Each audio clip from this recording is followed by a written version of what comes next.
E aí, galerinha? Continuando as nossas aulas sobre equilíbrio químico, nas aulas anteriores a gente aprendeu a montar a equação matemática da constante de equilíbrio e também a calcular os seus valores. Nesta aula, na aula 5, a gente vai aprender o significado da constante de equilíbrio. O que significa se a gente obter um valor pequeno para a constante de equilíbrio e um valor grande? Como a gente vai ver nessa aula 5, a constante de equilíbrio é um indicativo do rendimento da reação no sentido direto. Vamos lá então começar a aula? Aqui eu apresento para vocês uma equação genérica que representa uma reação química. Como toda reação química, existem reagentes e produtos, e notem que eles estão separados por um sinal de igual, indicando que essa equação química representa uma reação reversível, que pode acontecer em ambos os sentidos simultaneamente, ao mesmo tempo. Se a gente assumir que inicialmente somente reagentes estão presentes no meio reacional, então, no marco zero, só existem quantidades de reagentes. Produtos, a quantidade deles é zero no marco zero. E inicialmente a reação vai começar a se processar no sentido direto, em que reagentes se convertem em produtos. Mas à medida que os produtos vão sendo formados, as espécies que formam os produtos, sejam elas moléculas, átomos, cátions ou ânions, podem colidir entre si, levando a uma reação contrária, uma reação em que os próprios produtos que estão sendo formados podem voltar a formar reagentes. Deste modo, a reação é reversível. Ela acontece em ambos os sentidos, no sentido direto e inverso, simultaneamente, ao mesmo tempo. Tudo isso está acontecendo dentro do meio reacional. Nas aulas iniciais, eu falei para vocês que toda reação reversível, se for realizada em recipiente fechado e a temperatura constante, ela tende ao equilíbrio químico. O equilíbrio químico é o estado de menor energia potencial elétrica do sistema. Ah, mas o que seria esse equilíbrio químico? Nas aulas iniciais, eu falei para vocês que inicialmente a velocidade V1, a velocidade da reação direta, é maior do que a velocidade da reação inversa, que aqui eu estou chamando de V2. Só que conforme o tempo passa, a gente viu que a velocidade V1 vai diminuindo e a velocidade V2 da reação inversa vai aumentando. E chega num dado momento que elas podem se tornar iguais, V1 igual a V2. Quando isso acontece, a gente diz: a reação entrou em equilíbrio, V1 é igual a V2.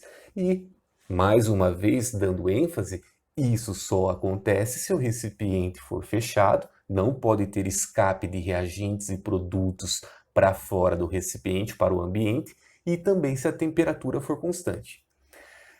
Dito isso, também recordando o que nós aprendemos, quando V1 é igual a V2, não significa que a reação parou de acontecer. O equilíbrio é dinâmico. A reação continua acontecendo em ambos os sentidos. Só que como V1 é igual a V2, as quantidades de reagentes e produtos ficam constantes. Elas param de variar. E a gente aprendeu a avaliar graficamente, a identificar o equilíbrio quando V1 é igual a V2, justamente quando formava aqueles patamares nos gráficos de quantidade em função do tempo.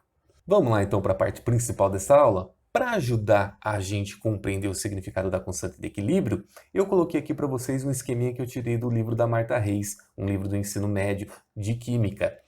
Os quadradinhos amarelos representam a quantidade de produto e os quadradinhos azuis representam a quantidade de reagente.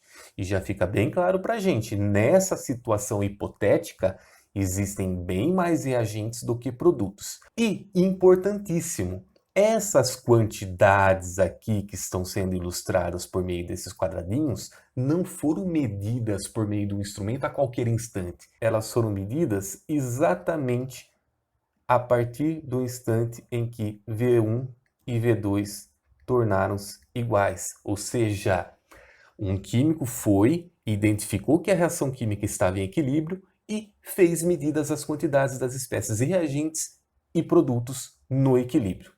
Sendo essas quantidades as quantidades em equilíbrio, o que a gente pode fazer é substituir na equação, na expressão matemática da constante de equilíbrio.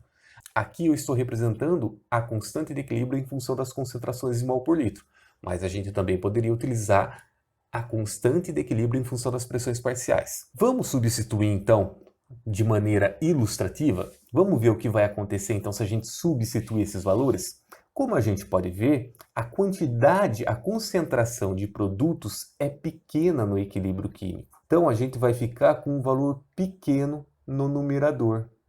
Por outro lado, a quantidade de reagentes no equilíbrio, como a gente pode notar aqui pelos quadradinhos azuis, é grande. E desse modo, a gente vai ter um valor de concentração de reagentes grande no denominador. Ah, mas o que vai acontecer na hora da gente fazer esse cálculo? Um valor pequeno dividido por um valor maior, bem grande, vai dar uma constante de equilíbrio menor do que 1, bem menor do que 1. E isso significa justamente o que a gente está enxergando aqui. Sempre quando a gente calcular ou analisar uma constante cujo valor é bem menor do que 1, significa que quando a reação atingir o equilíbrio, vai ter pouco produto e bastante reagente. Ou seja, até que a reação atinja o equilíbrio, vai formar pouco produto. A reação no sentido direto em que reagentes formam produtos acontece com um baixo rendimento. Mas isso sempre vai acontecer? Sempre a constante de equilíbrio vai ser bem menor do que 1? Não, a constante de equilíbrio também pode ser bem maior do que 1. Vamos ver essa situação então? Olha aqui, ó. A gente tem a mesma reação genérica e agora, como a gente pode notar aqui, as quantidades de reagentes e produtos foram medidas a partir do momento que as reações entraram em equilíbrio, ou seja, a partir do momento que V1 e V2 ficaram iguais, e como a gente pode ver, existem muito mais quadradinhos amarelos do que quadradinhos azuis no equilíbrio químico, indicando que a concentração, a quantidade de produtos no equilíbrio é bem superior à quantidade de reagentes. Como essas quantidades foram medidas a partir do momento que a reação entrou em equilíbrio, a gente pode substituí-las aqui na equação matemática da constante de equilíbrio. Fazendo isso de maneira ilustrativa, o que a gente teria é o seguinte, a gente teria um valor grande agora a situação se inverteu. Teríamos um valor grande aqui no numerador e um valor pequeno no denominador. Um valor grande dividido por um valor bem pequeno, bem menor, daria uma constante de equilíbrio bem maior do que 1, indicando justamente o que a gente está vendo aqui. Quando a gente calcular ou analisar uma constante de equilíbrio cujo valor é bem maior do que 1, significa que, a partir do momento que a reação entrar em equilíbrio, vai existir bastante produto, muito mais produto se comparado com reagentes. Então a gente pode simplificar aqui dessa maneira. Um valor muito maior do que 1 para a constante de equilíbrio significa que forma bastante produto no equilíbrio e que a reação tem, então, um alto rendimento, favorece a formação de produtos. Então, a gente viu duas situações. Constante, bem menor do que 1, não favorece a formação de produtos. Vai ter pouco produto se comparado com reagentes no equilíbrio. Por outro lado, uma constante de equilíbrio bem maior do que 1 significa que vai ter bastante produto se comparado com reagentes no equilíbrio. A reação favorece a formação de produtos, ela tem um alto rendimento no sentido direto. Mas pode acontecer do valor da constante de equilíbrio ter um valor intermediário, ter um valor aproximadamente igual a 1. Se a constante de equilíbrio for aproximadamente igual a 1, ela não vai favorecer nem a formação de produtos, nem a formação de reagentes. Dito isso, galera, para a gente entender o porquê acontece isso, de maneira um pouquinho mais detalhada, porque existem constantes de equilíbrio com baixo valor, com um valor pequeno, e constantes de equilíbrio com um valor grande, como aqui do lado direito, eu vou dar um exemplo de um processo completamente diferente de uma reação química, bem mais simples para facilitar a nossa compreensão. Vamos supor que o nosso objetivo seja adicionar água dentro de um balde. Mas, à medida que a gente adiciona água dentro de um balde por meio de uma caneca, existe uma outra pessoa que simultaneamente, ao mesmo tempo, vai retirando água de dentro do balde por meio de uma caneca. A gente vai assumir que, inicialmente, a nossa velocidade de adição de água no balde é maior do que a velocidade de retirada de água do balde.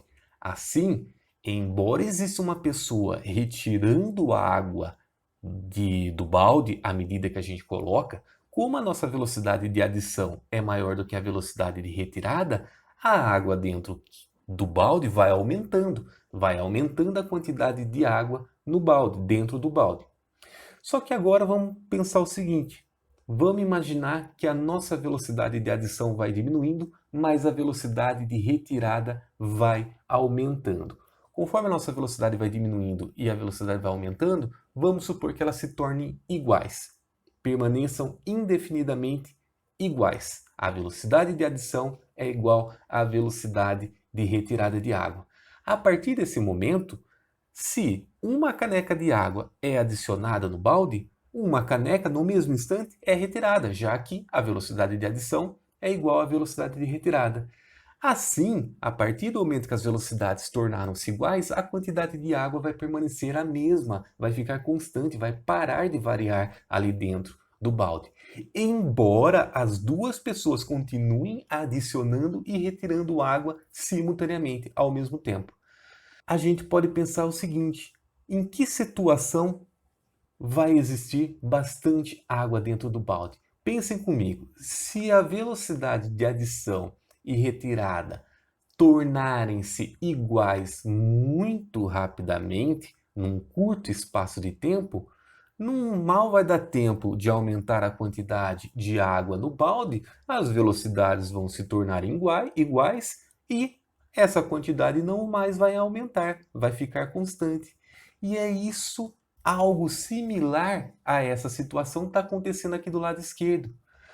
Quando a constante de equilíbrio tem um valor bem menor do que 1, significa que as velocidades da reação direta e inversa tornaram-se iguais muito rapidamente, num curto período de tempo, não dando tempo para que se formasse uma quantidade considerável de produtos, uma quantidade de produtos bem maior do que de reagentes. E com isso, a reação não favorece a formação de produtos. O rendimento da reação direta é baixo. Por outro lado, mas e se a velocidade de adição de água e retirada de água do balde levarem um tempo maior para se tornarem iguais? Como a velocidade de adição é maior do que a velocidade de retirada, se elas demorarem para tornarem-se iguais, a água vai dar um tempo maior para se acumular água dentro do balde.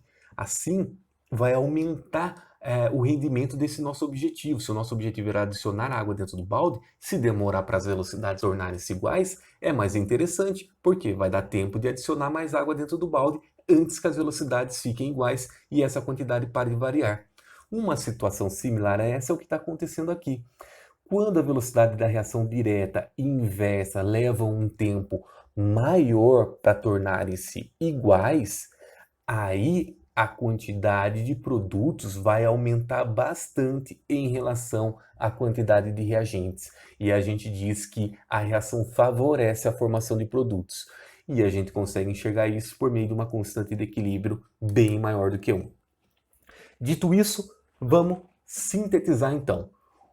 Um valor de constante de equilíbrio bem menor do que 1 significa que a velocidade da reação direta fica igual à velocidade da reação inversa num curto período de tempo, muito rapidamente, não favorecendo a formação de produtos. Vai ter poucos produtos no equilíbrio químico e bastante reagente. Assim, o rendimento da reação direta é baixo. Por outro lado, quando a constante de equilíbrio é muito maior do que 1, significa que a velocidade da reação direta e da reação inversa leva um tempo maior para se tornarem iguais. E isso dá tempo para formar bastante produto se comparado com a quantidade de reagentes. No equilíbrio, vai ter bastante produto se comparado com reagentes, e a gente diz que a reação favorece a formação de produtos, que a reação direta vai ter um alto rendimento. E pode acontecer, como eu falei para vocês, da constante de equilíbrio ter um valor aproximadamente igual a 1, que significa que nem a reação direta e nem a reação inversa é favorecida. Essa reação não favorece a formação nem de produtos e nem de reagentes. Finalizada essa parte teórica, vamos fazer exercício? Vamos aplicar o que a gente acabou de ver aqui? O enunciado do primeiro exercício diz assim: a 100 graus Celsius, monóxido de carbono, CO, reage com cloro, Cl2, formando fosgeno, CoCl2, substância altamente tóxica utilizada como arma de guerra. Infelizmente, foi uma arma química muito utilizada durante a Primeira Guerra Mundial. Ele dá uma equação química que representa a reação de síntese do fosgeno, CO reagindo com Cl2, formando CoCl2, que é o fosgeno. A constante de equilíbrio, como a gente pode perceber, é bem maior do que 1. Em seguida, o enunciado diz: é assim que, misturando-se a 100 graus Celsius, volumes iguais de CO e Cl2, deve-se obter uma mistura gasosa contendo pouco CO e muito Cl2 e CoCl2. Então ele está perguntando a respeito do rendimento. Será que as quantidades, será que os reagentes serão favorecidos? Será que os produtos serão favorecidos nessa reação? Como a gente viu, quando a gente tem uma constante de equilíbrio muito maior do que 1, olha lá esse valor aqui, quanto que é? 4,5 vezes 10 a nona é 4,5. 10 elevado ao expoente 9 positivo significa que a gente tem que andar 9 casas decimais para o sentido positivo, para a direita. A vírgula está aqui, uma, a vírgula passa para cá, 2, 3, 4, 5, 6, 7, 8, 9 casas. A vírgula vai ficar aqui. Olha o tamanho desse número, bem maior do que 1. Quando a constante de equilíbrio é bem maior do que 1, a gente viu que a reação vai favorecer aos produtos, levando a uma formação bem maior de produtos se comparado com os reagentes no equilíbrio. Ah, mas eu não lembro disso. Aí vocês têm que raciocinar. Tem que lembrar que a constante de equilíbrio K é igual a produto sobre reagentes. Então vem aqui e representa quantidade de produtos sobre quantidade de reagentes. Como o valor fornecido é um valor grande, bem maior do que 1, para que isso aconteça, a quantidade de produtos tem que ser elevada e a quantidade de reagentes tem que ter um valor menor. Um valor grande dividido por um valor bem menor vai dar um resultado dessa continha, dessa divisão, um valor bem maior do que 1.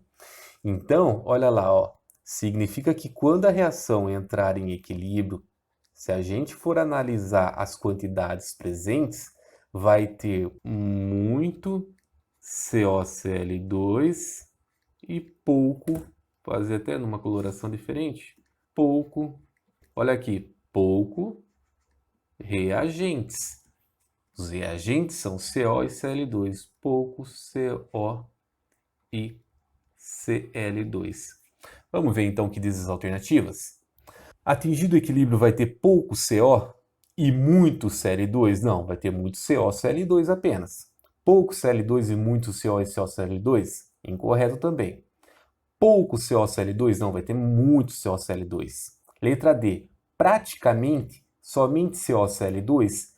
Como essa constante de equilíbrio é muito grande, vai ter uma quantidade bem elevada de produtos se comparada à quantidade de reagentes remanescente ali no equilíbrio. Então, está correto, é a alternativa D. A gente pode assumir que vai ficar uma quantidade muito pequena de reagente, praticamente negligenciável se comparada à grande quantidade de produto que vai existir no equilíbrio químico. Então, praticamente só vai ter produto, o CoCl2, pois a constante de equilíbrio é bem maior do que 1. A alternativa D é a alternativa correta. O segundo exercício diz assim: considerando as reações químicas representadas abaixo, com suas respectivas constantes de equilíbrio a 25 graus Celsius, assinale a equação química cuja formação de produtos é menos favorecida. Então, olha lá, ó, ele quer que a gente assinale a equação química cuja formação de produtos é menos favorecida. A gente viu que uma reação favorece produtos, vai existir uma grande quantidade de produtos no equilíbrio se a constante de equilíbrio for bem maior do que 1. Por outro lado, não favorece os produtos se a constante de equilíbrio for bem menor do que 1. Foi isso que a gente viu no início da nossa aula. Vou diminuir aqui o tamanho. Olha lá. Então, ele está querendo que a gente assinale a equação química que vai favorecer menos a formação de produtos. Então, aquela que tiver um menor valor da constante de equilíbrio vai ser aquela que vai favorecer menos. Olha lá, a que favorece mais é aquela que tem um maior valor da constante de equilíbrio. E a que favorece menos? Aquela que tem um menor valor da constante de equilíbrio. Dito isso, olha lá, vamos analisar aqui os valores de constante que foram dados em cada uma dessas alternativas. Os valores estão em notação científica. Percebam que esse valor na frente da potência de 10 cai entre 1 e 10, ó, tá vendo? 2,5, 6,0, 4,2, 3,2, 3,5, e eles não são iguais. Com isso, a gente pode avaliar o tamanho do número a partir do expoente da potência de 10.